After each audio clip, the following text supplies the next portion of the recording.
Rassemblement national, il est opposé aussi à cette privatisation, mais on ne vous retrouve pas dans cet arc républicain, entre guillemets. Vous n'avez pas été convié non plus. Vous dites quoi à ces initiateurs? Le courrier a dû se perdre. Sans doute, sans doute. Je ne vois que cette explication. Oui, la gauche, une partie de la gauche est en train de privatiser ce débat sur la privatisation. C'est eux qui sont binaires, en fait. Mais nous ne nous rangeons pas de façon binaire d'un côté ou de l'autre. Vous auriez voulu être associé à cette initiative ou pas? Vous le regrettez? Nous la soutenons. Vous savez, les référendums d'initiative populaire, c'est quelque chose que nous demandons depuis très longtemps. Oui. Mais avec 500 000 signatures, pas 4 700 000, il faut s'inscrire sur Internet avec des bugs, en donnant son nom. D'ailleurs, il y a beaucoup de problèmes pour pouvoir signer. Donc nous sommes, tout à fait cohérents et nous tirons les enseignements du passé, d'un passé récent. Ça a été rappelé avec la vente des autoroutes. La vérité, quoi qu'en dise notre collègue ici ce soir, c'est que l'État est étranglé, 2200 milliards d'euros de dette. Il va devoir encore emprunter cette année 200 milliards d'euros. Il lui faut des liquidités. Il est pris à la gorge. Alors il faut vendre à tout prix, vendre à n'importe quel prix, à vil prix. Mais au-delà de ça, c'est un service public dont on se passe. C'est un service public. Alors ça a été dit, un service public qui est moderne, qui fonctionne, qui fait des bénéfices. C'est pour ça qu'il va trouver acquéreur. Nous n'avons aucune raison de le vendre. S'il faut qu'il se modernise davantage, il est capable de le faire. Il n'est donc nul besoin de le vendre, sauf si l'on est étranglé économiquement et qu'on ne veut pas changer de paradigme économique. Corinne Lepage, il y a une forme d'acharnement, selon vous, Stéphane Ravier, sur Nicolas Sarkozy, comme il semble dire, hein, on l'a bien vu dans ce montage. Ouais, ça c'est sa stratégie de défense. C'est heureux que l'ancien président de la République... que ces hautes personnalités, dont on aurait pu croire dans la France dite d'en bas qu'elles étaient intouchables, puissent répondre des actes qui leur sont reprochés, pas encore prouvés, qui puissent répondre ces actes devant la justice. Ce sont des personnalités qui doivent être exemplaires. Vous savez, j'étais avec des policiers l'autre jour à Marseille, on est entré dans les cités... du trafic de drogue, je crois qu'on doit en parler, si on a encore le temps, et des jeunes de 14-15 ans, on leur dit, mais qu'est-ce que vous venez me prendre la tête à moi parce que je vends 2-3 barrettes de cannabis, c'est en haut là, c'est eux qui se gavent le plus là, ceux qui passent à la télé, ceux qui nous donnent des leçons de morale, ceux qui font la loi, ils la respectent même pas. Donc il y a les délinquants à casquette, c'est évidemment un contexte un peu facile. Et il y a les potentiels délinquants à cocarde, et les uns comme les autres doivent répondre de leurs actes. On voit Stéphane Ravier, François-Michel Lambert est un élu comme vous des Bouches-du-Rhône, il disait sur mon territoire c'est une catastrophe, vous avez le même territoire. Monsieur Lambert est un élu à la base des Verts, c'est-à-dire qu'il est encore plus à gauche que l'extrême gauche, et il est pour une totale permissivité, un laxisme généralisé. Moi j'habite à Marseille, dans les quartiers nord, et j'étais avec la police encore il y a quelques jours, et on a fait le tour des cités. Il y a à peu près 50 à 60 cités à Marseille qui sont coupées des réalités quotidienne, coupée du monde, coupée de la ville, coupée de la vie, et qui engrange 60 000 euros par jour, 100 000, 150 000 euros. Ça, c'est l'aspect économique qu'on voudrait peut-être récupérer du côté de l'État. Légaliser, ça ne couperait pas ça. Il y a de l'argent à faire. La réalité, c'est que la réalité. Et je ne parle même pas du volet de la santé publique. Les médecins tirent la sonnette d'alarme. C'est une évidence, beaucoup en tout cas.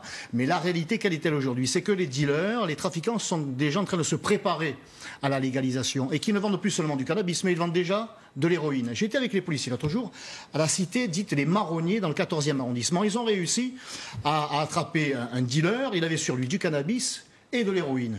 Je me tourne vers le policier, je dis, écoutez, vous devez être satisfait quand même. Et vous savez, avec le peu d'héroïne qu'il a sur lui, il devrait rester peut-être quelques heures en garde à vue. Même l'héroïne, désormais, n'est pas combattue par les pouvoirs publics, parce que M. Lambert, lorsqu'il dit que la France est répressive, ce n'est pas vrai. Les pouvoirs publics ont capitulé parce que le trafic de drogue assure une certaine paix sociale, une paix électorale. Il faut être en réalité impitoyable. À Marseille, l'année prochaine, il y aura des élections municipales. Le maire que je serai mettra réellement les moyens pour arrêter aussi le prix du sang. Parce qu'il y a là des règlements de compte. Il y a des mères de famille qui pleurent leurs gamins, et il y a la bonne mère aussi qui est en train de pleurer la ville parce qu'elle est en train de vaciller sous le coup de ce trafic. On voit bien ici, Stéphane Ravier, les deux logiques qui s'affrontent, les deux logiques médicales. Oui, mais parlant de santé publique, et c'est là le plus important, vous savez quel est le premier trafic à Marseille? C'est pas le trafic de cannabis, c'est le trafic de cigarettes.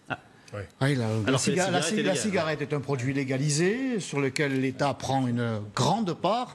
Eh bien, ça n'a pas empêché. Au contraire, ça a provoqué, puisque les tarifs flambant, ça a provoqué une explosion du trafic de cigarettes. Des cigarettes qui, comme le cannabis à Marseille, sont des cigarettes de contrebande et ne correspondent pas, entre guillemets, à la qualité des vraies cigarettes.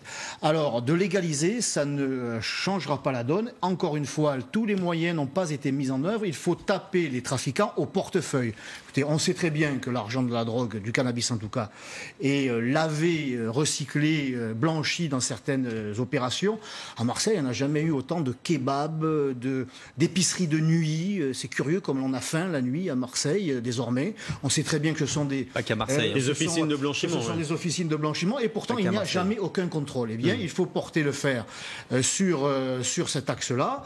Il faut expulser, bien sûr, les délinquants étrangers, et ils sont nombreux, et on ne le fait pas. Il faut collaborer avec... le ministre de l'Intérieur français doit collaborer avec son homologue marocain, par exemple, avec son homologue néerlandais, mais ils ne le font pas, parce qu'encore une fois, ils ne le veulent pas. C'est un instrument de paix sociale, et le moment venu, de soutien électoral.